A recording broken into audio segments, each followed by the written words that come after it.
Screen visible है? Yes ma'am. ठीक है। तो जब मैंने पूछा था कि लास्ट क्लास में क्या पढ़ाया था तो ज्यादा बच्चे बोले नहीं, तो let me give you a quick recap. Last class में हमने सीरीज कॉम्बिनेशन ऑफ कंडक्टर्स की बात करी थी, ठीक है, और हमने इसको कहाँ से कंपेयर करा था? इलेक्ट्रिसिटी से, जहां मैंने रेसिस्टर्स का काम बताया था आप लोगों को, ठीक है। तो मैंने आप लोगों को बताया था कि हीट करंट हर कंडक्टर से बराबर निकलेगा। दूसरा बताया था कि जो थर्मल इक्विवेलेंट रेसिस्टेंस है that is going to be the sum of individual thermal resistance, ठीक है, sum of individual thermal resistance. And then we drive a equation for K equivalent. क्या ड्राइव किया था हमने? L1 plus L2 divided by L1 by K1 is this thing, यही के।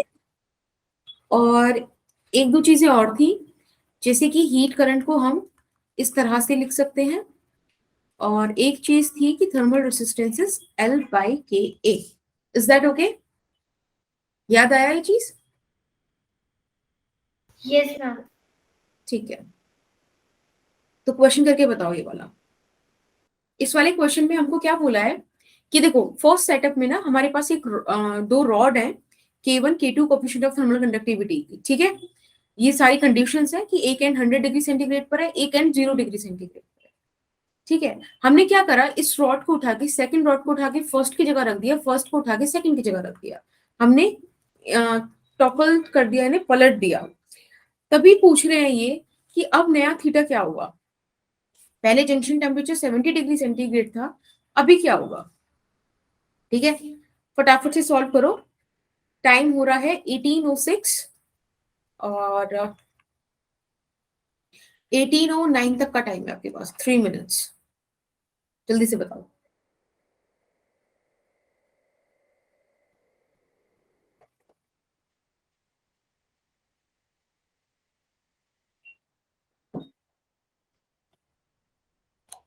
और microphone on है, उन्हीं से मतलब माइक से ही बता दें, ठीक है ना।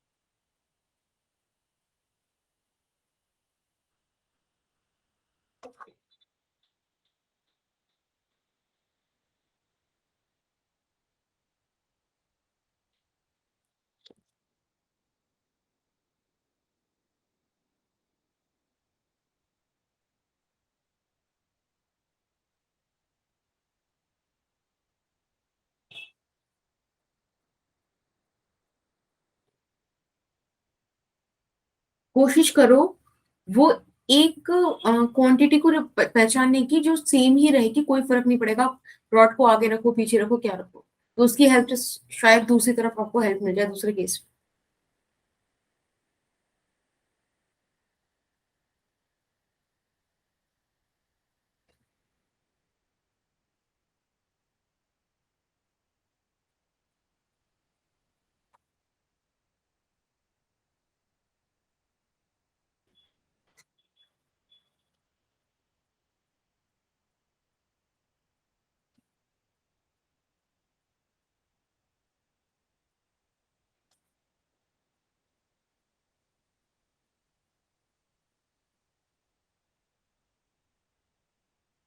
1 मिनट रह गई, जल्दी करो।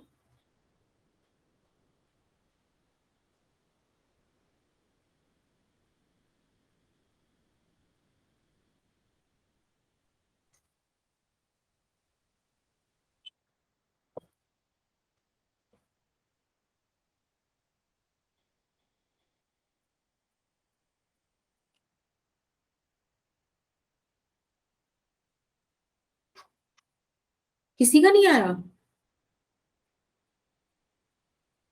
टाइम होगा, कोई है आसपास बताने के लिए? हम्म, मैं बताऊं? Yes, ma'am. ठीक है, देखो मैंने आपसे कहा था कोई एक ऐसी क्वांटिटी पहचानो जो क्वांटिटी चेंज होगी नहीं। तो अब ध्यान से देखो थर्मल रेसिस्टेंस कैसे चेंज हो जाएगा। एक रॉड के लिए जो है वो रहेगा, क्योंकि ना तो आप लेंथ चेंज करें, ना coefficient of thermal conductivity change कर रहे और ना ही एरिया चेंज कर रहे। तो कोशिश करो कि आप आरटीएच का यूज करो। ठीक है, अब देखते हैं कैसे यूज करते हैं। देखो हीट करंट को हम लिख सकते हैं change in temperature upon thermal resistance. ठीक है, फर्स्ट रॉड की बात कर लें तो इस तरीके से लिख देंगे। एक बात मुझे बताओ, यहाँ पे चेंज इन टेम्परेचर कितना है फर्स्ट रॉड के लिए, फर्स्ट केस में 100 minus 70 which is going to be 30 divided by R1 लिख देते हैं इसको। ठीक है, ऐसे ही आप सेकंड रॉड के लिए निकाल दो। बेटा सेकंड रॉड के लिए चेंज इन टेम्परेचर हो जाएगा 70 डिवाइडेड बाय R2। हमने सीरीज कॉम्बिनेशन के लिए क्या पढ़ा था, हीट करंट बराबर होगा, यानी कि 30 by R2 sorry R1 is equals to 70 by R2, right. अब आप R1 और R2 का यहाँ से रेशियो निकाल लो। मैम सेकंड वाले में जो चेंज इन टेम्परेचर 70 कैसे होगा? क्या बेटा? सेकंड वाले में आपने लिखा कि चेंज इन टेम्परेचर 70 है, वो कैसे है? देखो 70 और 0 के बीच में कितना डिफरेंस है, 70 के तो अच्छा, डिफरेंस हमें एक ही रोड का है। ये नहीं, देखो ये दूसरी रॉड है, ये दूसरी रॉड है ओके मैम। है ना, जंक्शन पे एक कॉमन पॉइंट पे कनेक्टेड है। चलो R1 R2 का वैल्यू हो जाएगा बेटा यहाँ से 3/7। एक बात मुझे बताओ, आप चाहे रॉड उठा के आगे रखो पीछे रखो कहीं भी रखो, R1/R2 तो अब चेंज नहीं होगा ना इन दोनों रॉड्स का। Yes ma'am. ठीक है, बस इसको हम यूज कर लेते हैं। यहाँ पे फिर से ये फॉर्मूला लगा लो। इस बार देखो H1 होगा 100 माइनस थीटा अपॉन K2, मतलब सेकंड रॉड है ना तो यहाँ पे R2 आएगा, और बेटा H2 होगा थीटा अपॉन R1। ठीक है, इन दोनों को बराबर रख देते हैं और यहां से हम कोशिश करेंगे कि R2 और R1 का वैल्यू निकालें, मतलब R1/R2 निकालें। तो आप ध्यान से देखो तो R1/R2 आ रहा होगा आपका थीटा बाय 100 माइनस थीटा। बेटा दोनों R1 R2 का वैल्यू है, बराबर रख दे। Yes ma'am. ठीक है, तो आपके पास आ जाएगा theta upon 100 minus theta is equals to 3/7। ठीक है, सॉल्व करना इसे।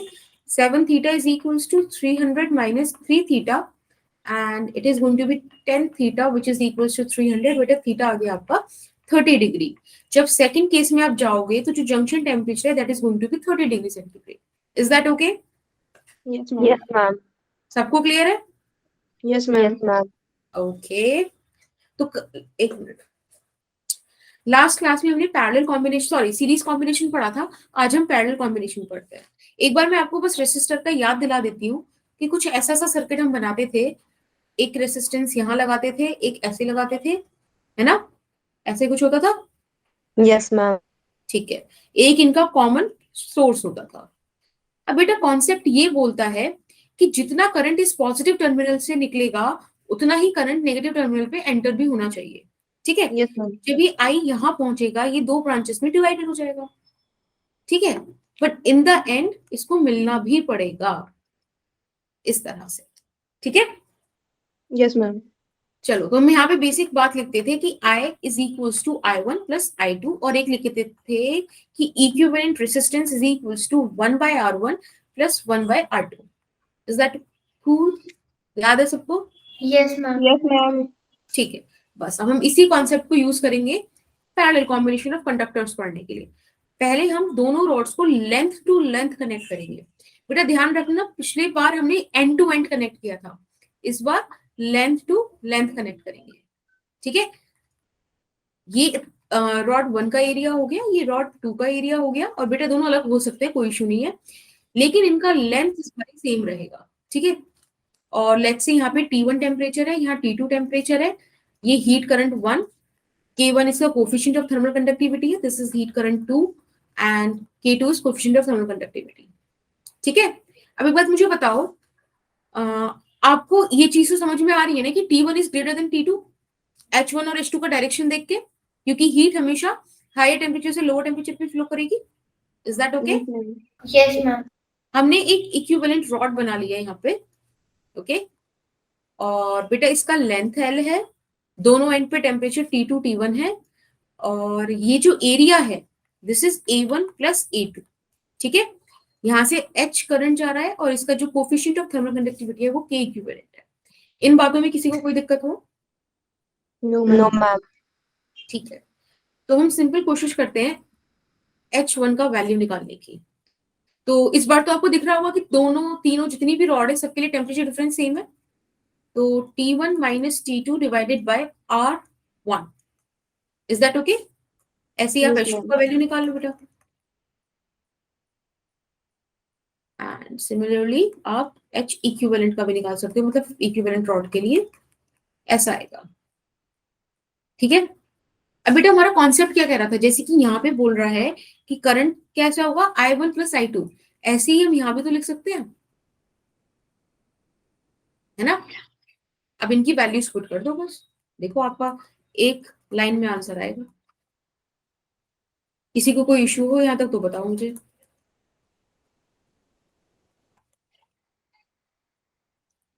अब आप नो मैम। ओके, अब आपको दिख रहा है ना कि यहाँ पे टेम्परेचर डिफरेंस ऊपर सब में कॉमन है, ले लेते हैं इसको बाहर और हमारे पास इक्वेशन बच जाएगा 1 by RTH equivalent is equals to 1 over RTH1 plus 1 over RTH2. Is that okay?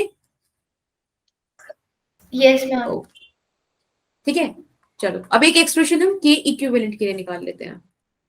बेटा RTH1 का वैल्यू क्या होगा? L तो सभी के लिए सेम है, K1 A1, ठीक है। R2TH क्या होगा बेटा? L over K2 A2. And what about RTH equivalent? इस बार A1 plus A2 आएगा। Is that okay? बोलो। यस ठीक मैम। है, अब इसको सबको ऊपर वाली एक्सप्रेशन में पुट करो और जल्दी से बताओ क्या आ रहा है के इक्विवेलेंट। आप लोग भी सॉल्व करो।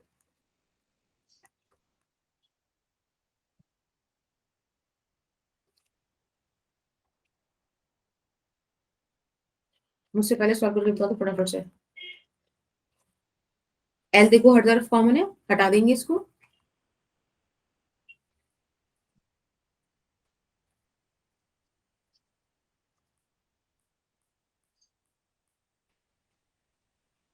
ये आ रहा है,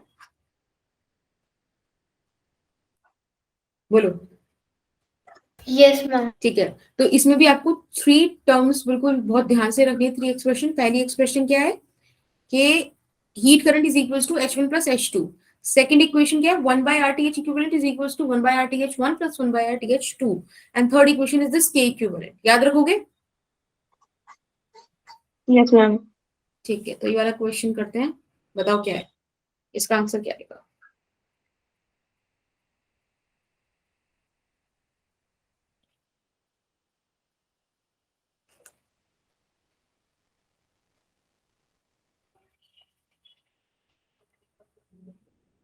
मैम एक बार लास्ट स्लाइड दिखा दीजिए ना। हाँ, एक मिनट बेटा।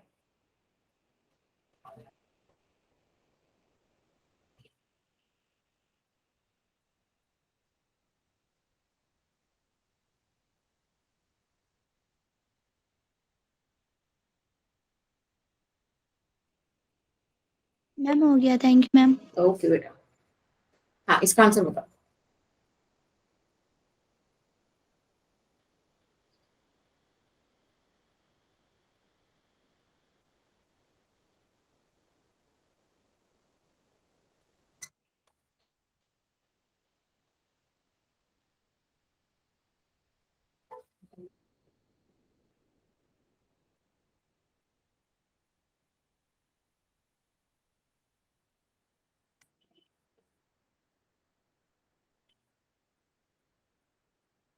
Ma'am D. क्या आ रहा है बेटा? डी। Ma'am D. ओके, बिल्कुल सही है। मैम डी आ रहा है। बिल्कुल बेटा, सबका डी बिल्कुल सही आ रहा है, क्योंकि एक ही हमारे पास फॉर्मूला आया है पैरेलल को लेके और वो ऐसे ही जाएगा A1 प्लस A2। ठीक है, एरिया सेम बोल रहा है तो सबको A रख दो, ऊपर से A कॉमन लिया तो K1 plus K2 and it is going to be 2A। ठीक है ना, A से A कैंसिल, सिंपल है, आ गया।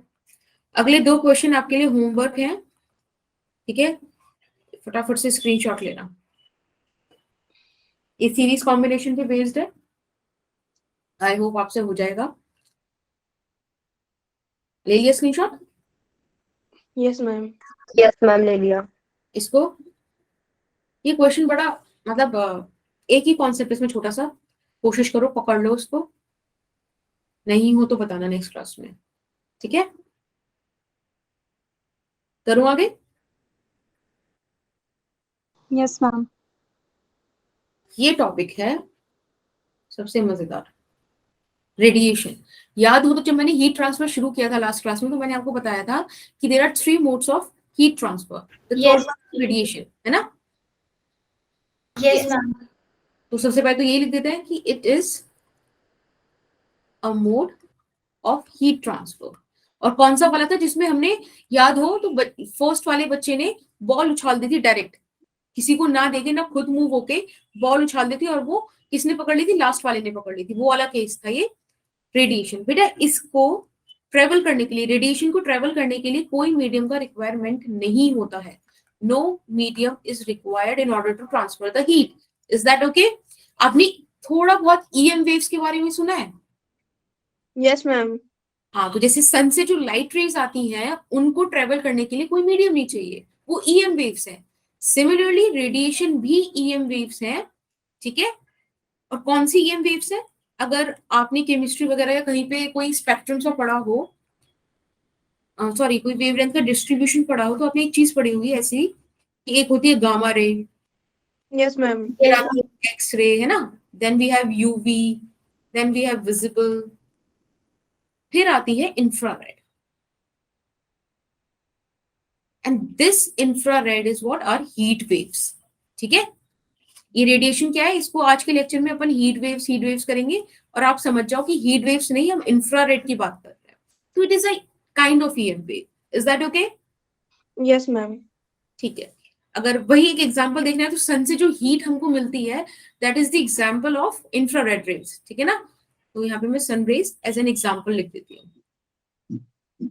चलो देखो, मैं आपको एक थ्योरी बताती हूँ, थ्योरी ऑफ एक्सचेंज। बेटा बहुत काम की थ्योरी है ये, लेकिन ना काफी पुरानी थ्योरी है, इसलिए यूजुअली इसको स्किप कर दिया जाता है। बट फील लेनी है टॉपिक की तो ये चीज पढ़नी चाहिए, ऐसा मुझे लगता है, तो हम लोग पढ़ेंगे। इसमें 2 बातें बोली है। पहली बात ये बोली है कि जितनी भी बॉडीज है, मैं, आप, लैपटॉप, टैब, कुछ भी, ऑल बॉडीज एमिट रेडिएशंस, ठीक है, एट ऑल टेम्परेचर्स। ये काम हर टेम्परेचर पे हर बॉडी करती है, ठीक है? कोई भी टेम्परेचर हो, ये काम चल रहा है। और दूसरी बात क्या बोलता है ये, जो कि बड़ी मजेदार है, मतलब इसका बिल्कुल कंट्रास्ट है, वो ये है कि सारी की सारी बॉडीज एब्सॉर्ब भी कर रही है रेडिएशंस को। समझ रहे हो? सारी की सारी बॉडीज रेडिएशंस एब्सॉर्ब भी कर रही है, और वो भी हर टेम्परेचर पर। हाँ, एक ये बात अलग है कि जो अमाउंट ऑफ हीट रेडिएटेड होगा या अमाउंट ऑफ हीट एब्सॉर्ब होगा, वो डिफरेंट डिफरेंट हो सकता है। समझ रहे हो ना? Yes ma'am. इसे रेडिएट की जगह एमिटेड लिख देते हैं। एमिटेड या एब्सॉर्ब इज डिफरेंट, और ऐसा क्यों है? Because it depends upon 2 things. ये 2 बातों पे डिपेंड करता है। कौन कौन सी बातों पे? एक तो बेटा मटेरियल, जो आप जिस भी, मतलब आपकी जो बॉडी है वो किस मटेरियल की बनी है उसकी प्रॉपर्टी पे, और एक डिपेंड करेगा विद टेम्परेचर पर। ये 3 बातें जो लिखी है समझ में आती हैं?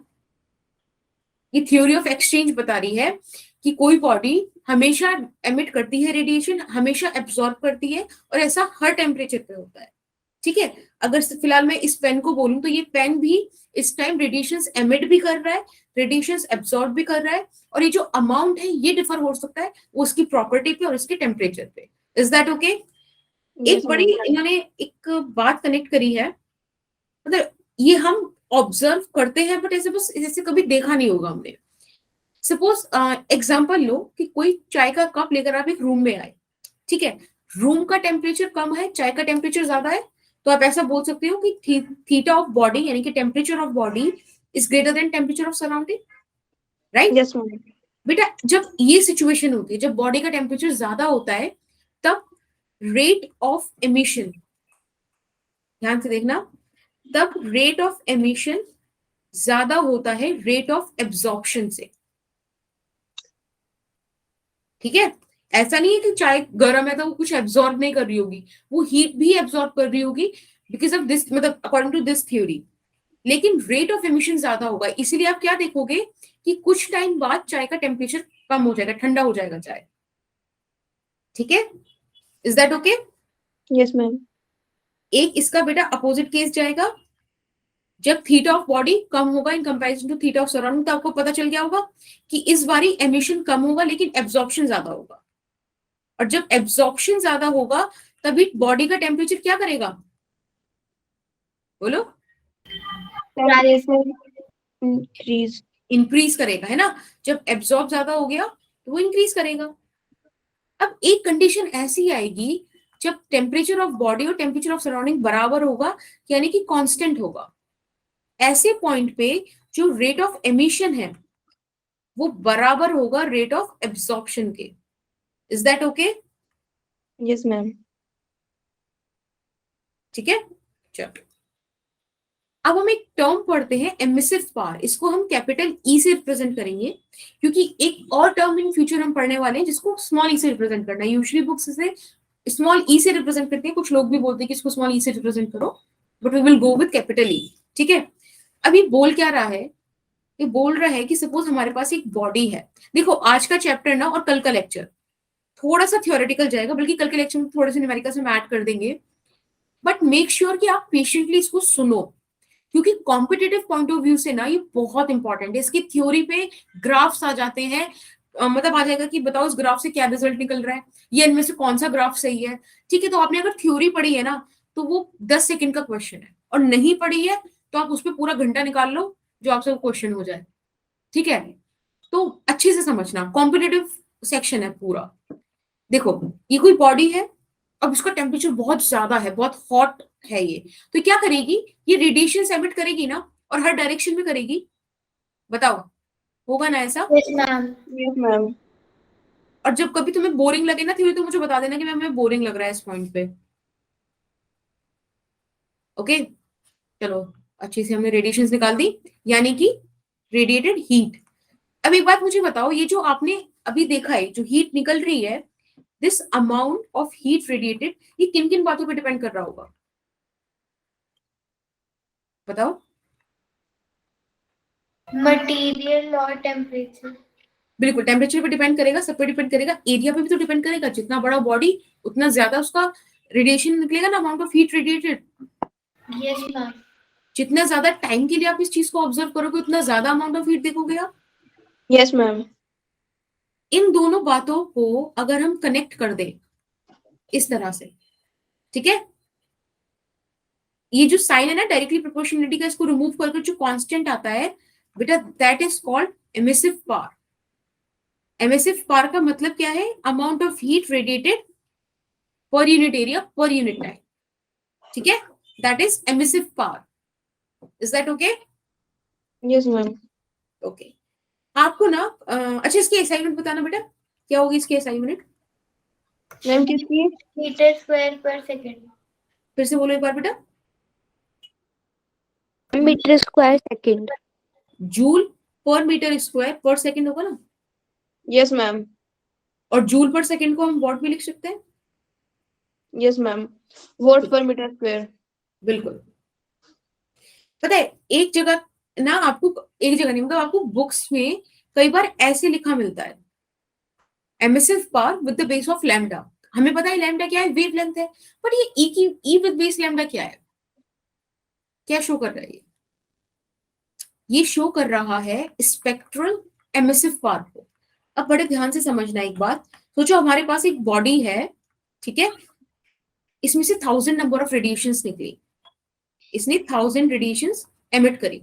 इन थाउजेंड्स में से क्या होगा कि 800 तो एक टाइप की रेडिएशन आई, एक वेवलेंथ की रेडिएशन आई, समझ रहे हो?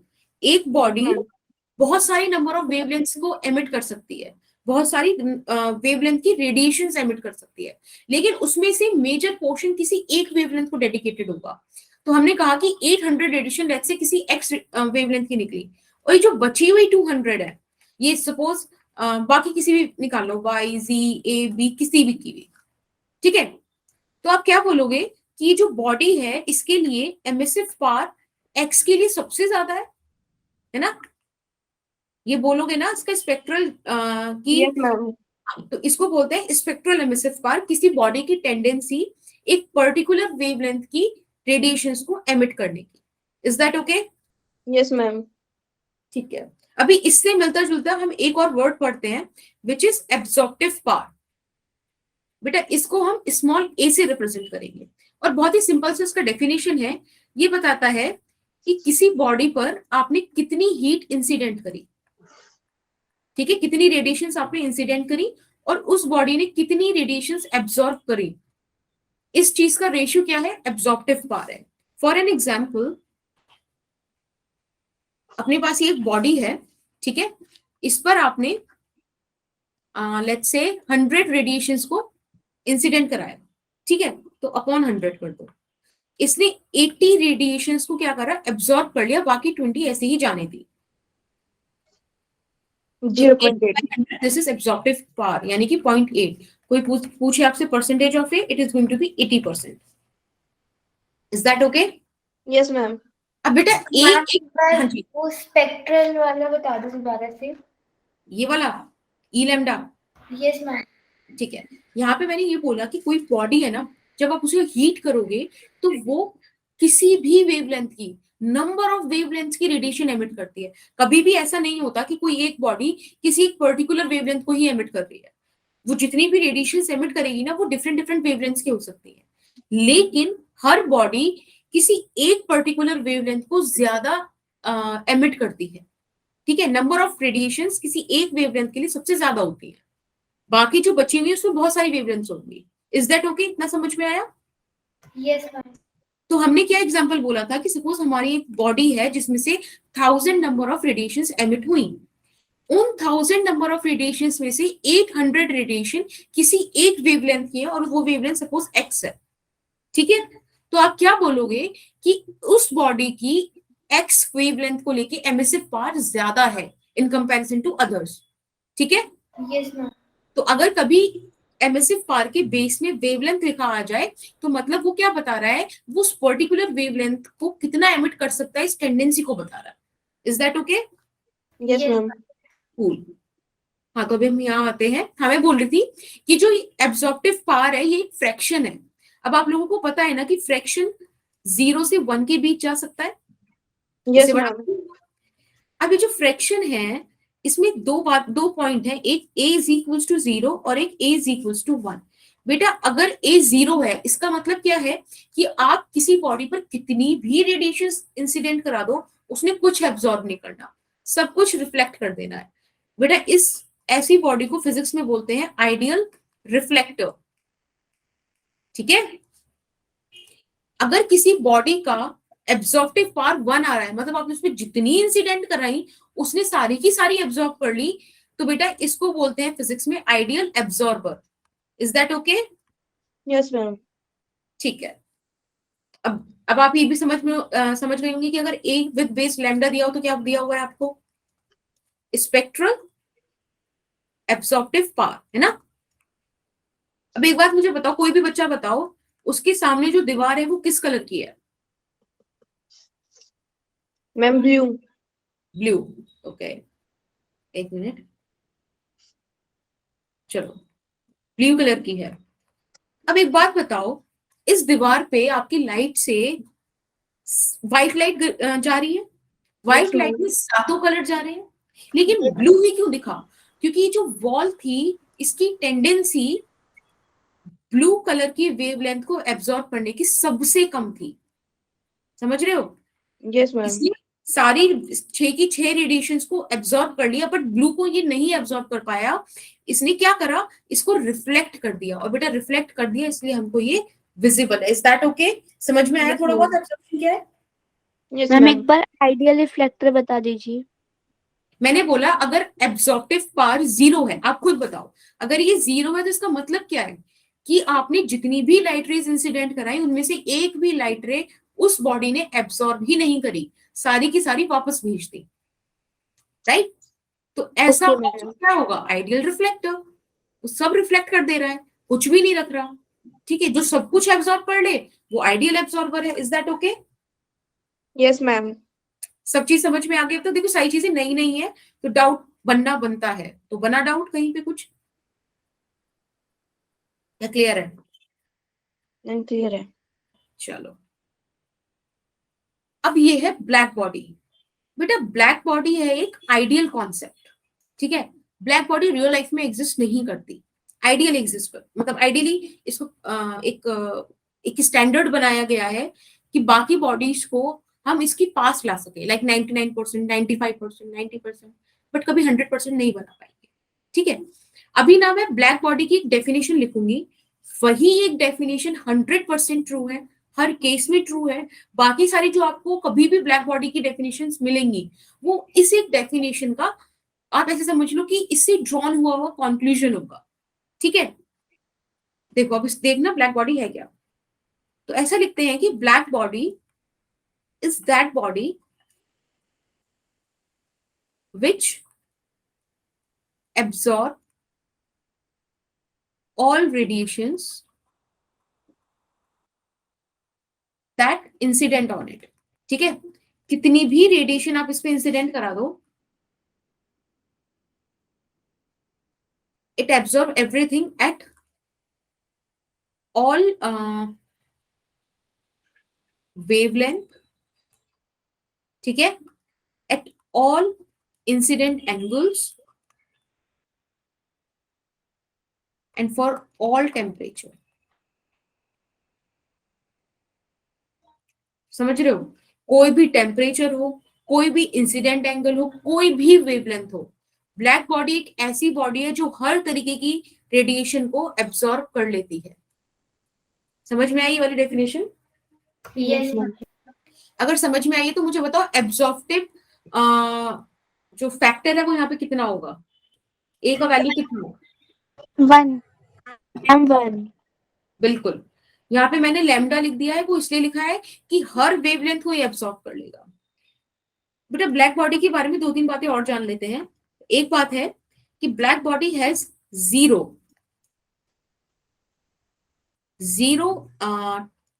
ट्रांसमिटेंस, यानी कि ये कोई भी लाइट ट्रांसमिट नहीं करती है, और जीरो है इसका रिफ्लेक्शन, कोई भी लाइट रिफ्लेक्ट भी नहीं करती है। देखो ऐसे समझो कि सपोज ये एक ब्लैक बॉडी है, ठीक है? इसके अंदर डिफरेंट डिफरेंट, मतलब इसके अंदर बहुत सारे एटम्स होंगे, ठीक है? अब आपने क्या करा, एक रेडिएशन को इंसिडेंट कराया, लेट्स से यहां पे इंसिडेंट कराया इस एटम पे, तो अभी ये क्या करेगा, ये इस रेडिएशन को एब्सॉर्ब कर लेगा, ठीक है? और फिर एमिट करेगा। अब ये वाला एब्सॉर्ब कर लेगा, ये एमिट करेगा, ये वाला फिर इधर भेज, सपोज कहीं भी भेज देंगे, ये एब्सॉर्ब एमिट ये सब करते रहेंगे, पर ये क्या नहीं करेंगे, ये इसको ना तो जाने देंगे, ना तो इधर से निकलने देंगे, ना तो ट्रांसमिट करेंगे, और ना ही रिफ्लेक्ट करेंगे, ठीक है? आप ऐसे लिख सकते हो कि continuous absorption and emission occur within the black body। is that okay? Yes ma'am. सभी को क्लियर है बेटा? Yes ma'am. ओके, ठीक है।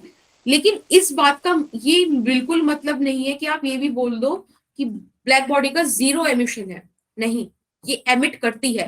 Black body has non zero emission, ठीक है? ब्लैक बॉडी एमिट करती है, बिल्कुल करती है, तो आप इसे अपने आप से नहीं मानोगे। Is that okay? Yes ma'am. अच्छा एक बात मुझे बताओ बेटा, आपने दो वर्ड सुने अभी, एमिशन और एक सुना रिफ्लेक्शन। अब मुझे बताओ इन दो में फर्क क्या है, एमिशन क्या है और रिफ्लेक्शन क्या है, बताओ।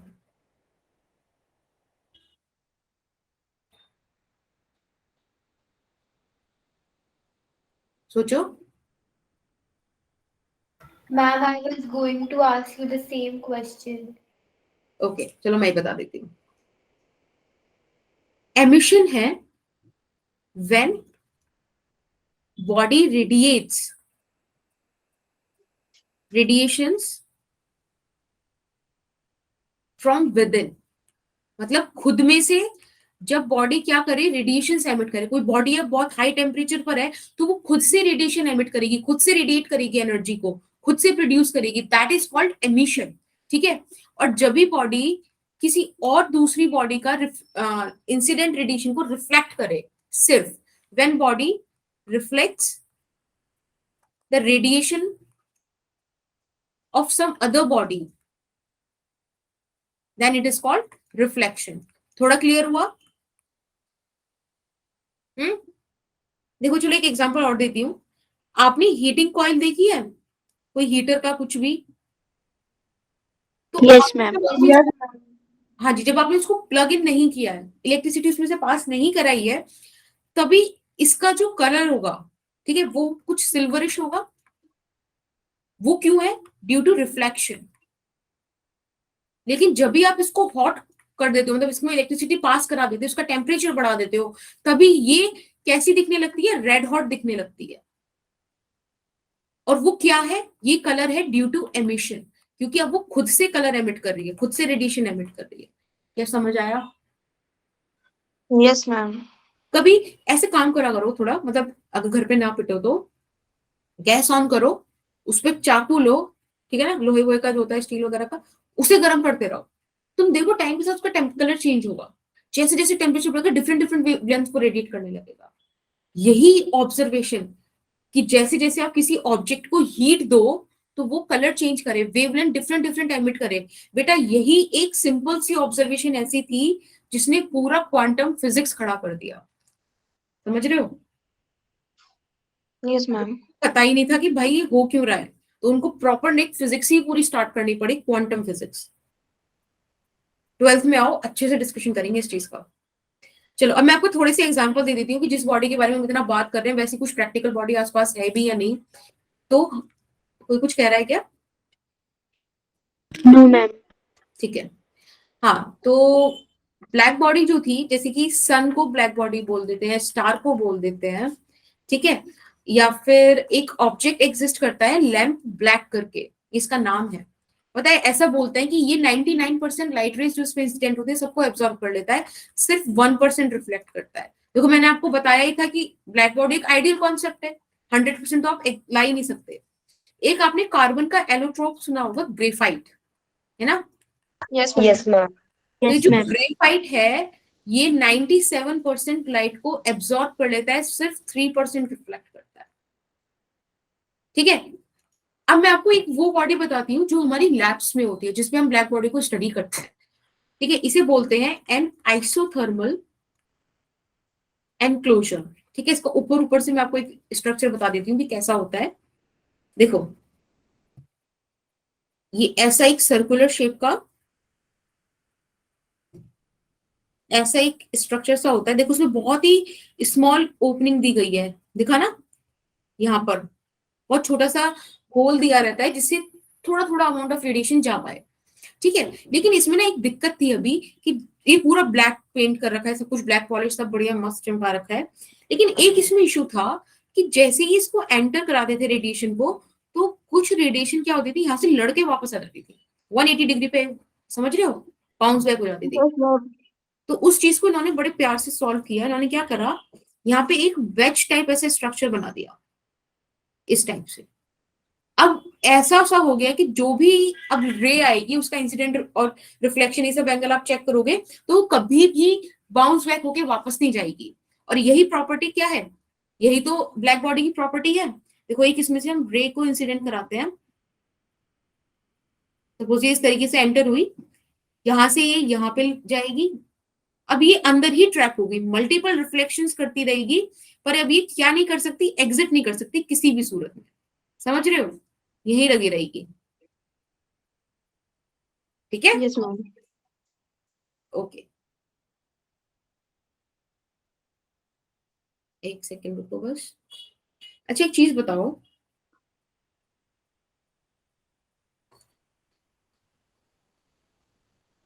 एक सेकेंड।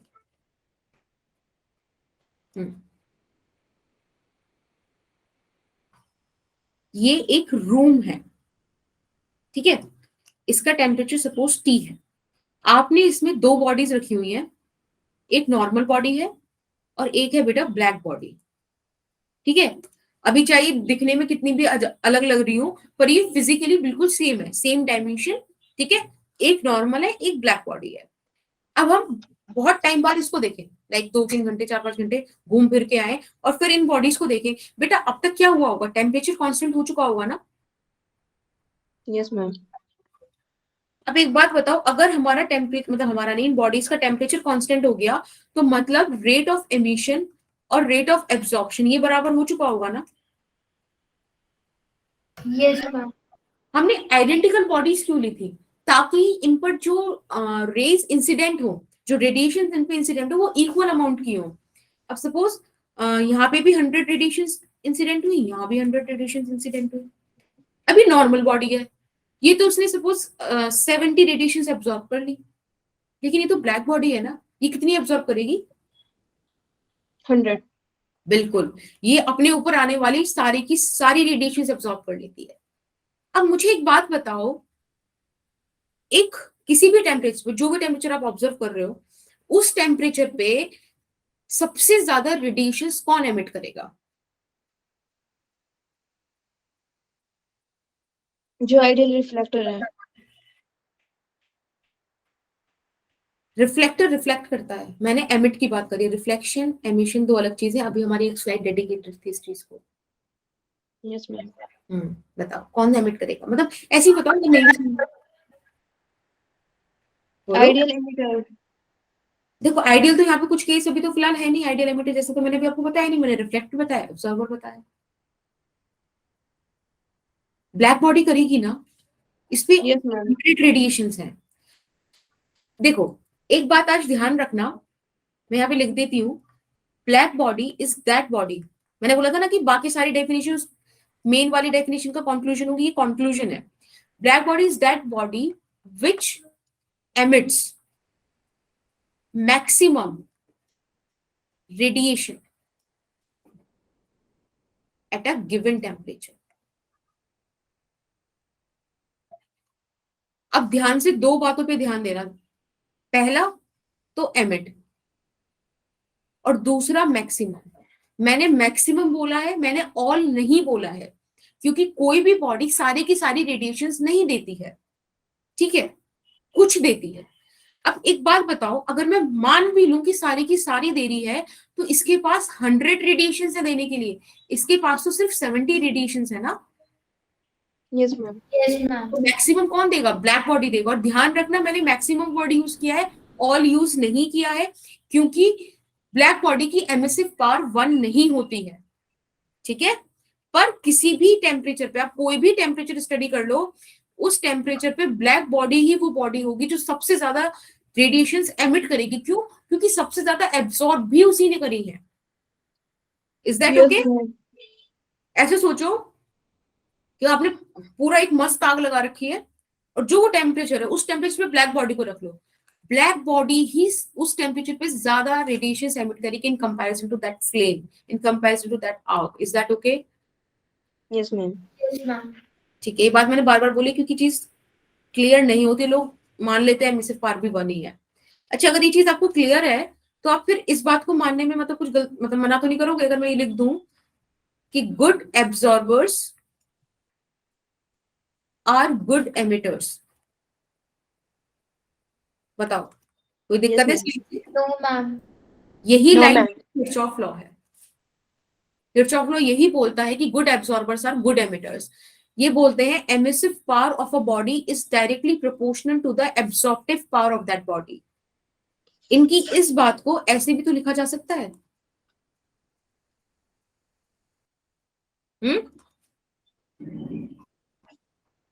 बोलो, ऐसे लिख सकते हैं हम? Yes, ma'am.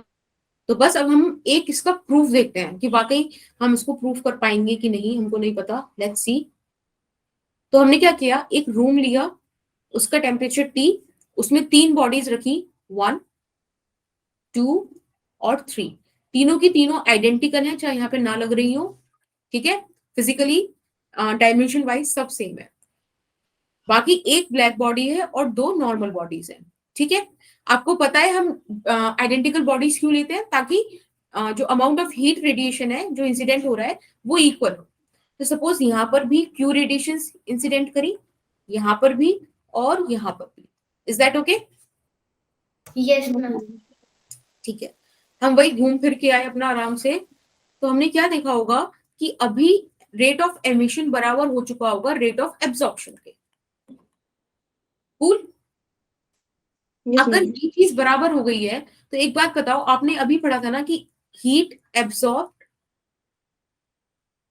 Upon heat incident is absorptive power, है ना? Yes, यहाँ ma'am. से आप निकाल सकते हो कि heat absorb is equals to A into heat incident. Heat incident कितनी है? क्यू। ऐसे निकाल सकते हो ना? आपने एमिसिव पावर का फॉर्मूला पढ़ा था, इस तरह से पढ़ा था आपने कि Q is equals to E A T. बेटा ये क्या था? Heat emitted. ये क्या है? Heat absorb. Is that okay? Yes, ma'am.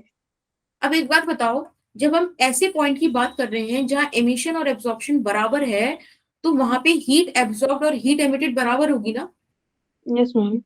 तो मैं तीनों बॉडीज के लिए ऐसे लिख सकती हूँ। हमने क्या ऑब्जर्व किया कि इसने A1 अमाउंट ऑफ इसका मतलब एब्जॉर्प्टिव पावर A1 थी, इसकी A2 ब्लैक बॉडी की कितनी होगी बेटा? A3. अच्छा,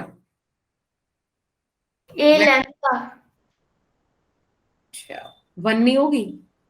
सारी कहानी तो यही है कि black body is the best absorber, ideal absorber, सब कुछ एब्जॉर्ब Yes, करेगा, ma'am. है ना? 1 होगी। इसकी एमिसिव पावर E1, इसकी एमिसिव पावर E2 और इसकी मैम बट अभी तो आपने कहा था कि 1 नहीं होती है। बेटा मैंने एमिसिव पावर के लिए बोला था, मुझे इसीलिए पता था कि मैंने 3-4 बार एक्सप्लेन किया था। एमिट्स मैक्सिमम, समझ रहे हो? एमिसिव पावर 1 नहीं होती है, एब्जॉर्प्टिव पावर 1 है। Okay ma'am. देखो एब्जॉर्प्टिव पावर 1 है। मैंने यहाँ पे नॉन जीरो एमिशन लिखा है, मैंने आपको बोला ही नहीं कि ऑल। देखो कोई नहीं, अगर आपको बेटा मतलब इशू बनना बिल्कुल सही है, नहीं बोलते तो मुझे दिक्कत होती। ऑल रेडिएशंस, यहाँ पे मैंने बिल्कुल ऑल लिखा है, एब्जॉर्ब के साथ पूरा ऑल चिपकाया है क्योंकि 100% एब्जॉर्ब करता है।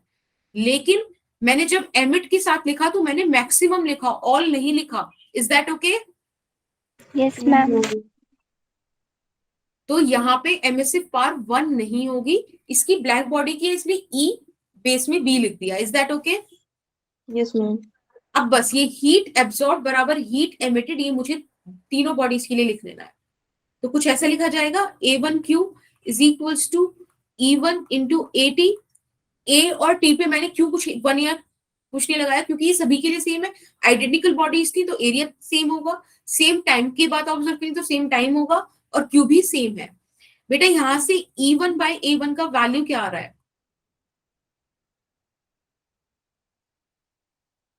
Q by 80। Q. है ना? Q Q by by 80. चलो अब ऐसी सेकंड बॉडी के लिए देख लो, A2Q is equals to E2 AT। यहां से E2 बाय A2 आएगा Q बाय AT, राइट? अब ऐसे ही हम थर्ड बॉडी के लिए देख लेते हैं विच इज ब्लैक बॉडी। तो A2 तो बनी हो, A3 तो बनी हो गया मतलब इसका, तो 1 into Q is equals to EB AT। बेटा यहाँ से EB का वैल्यू क्या आ रहा है? Q by AT। अगर आप ध्यान से देखो तो तीनों फ्रैक्शन बराबर है ना, है ना? Yes, ma'am. तो मैं ऐसे लिख सकती हूँ,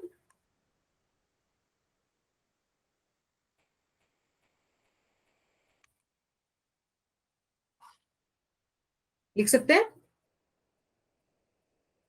Yes, ma'am. Yes, ma'am. हो गया Kirchhoff law proof? Yes, ma'am. ठीक है। अब एक और चीज, किरचॉफ लॉ में हमने लिखा था E by A is constant. बेटा EB इज दैट कांस्टेंट, ये जो कांस्टेंट है ना ये EB है। और EB क्या है? Emissive power of black body at given temperature. समझ रहे हो? जिस टेम्परेचर की बात हो रही है उस पर for given wavelength.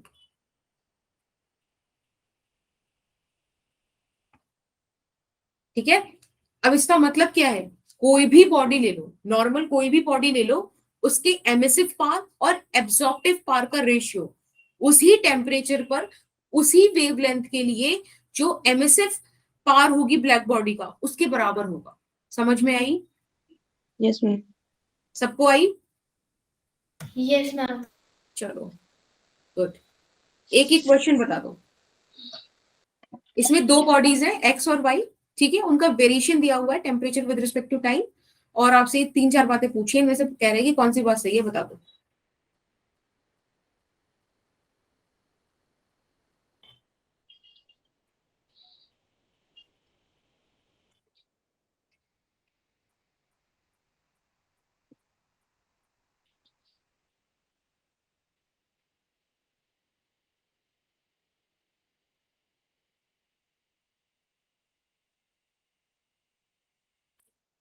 Sorry,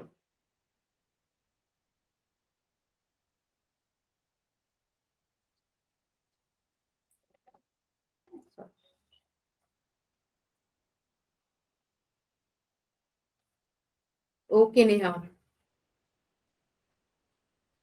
Neha का आंसर आ गया। बाकी बताओ।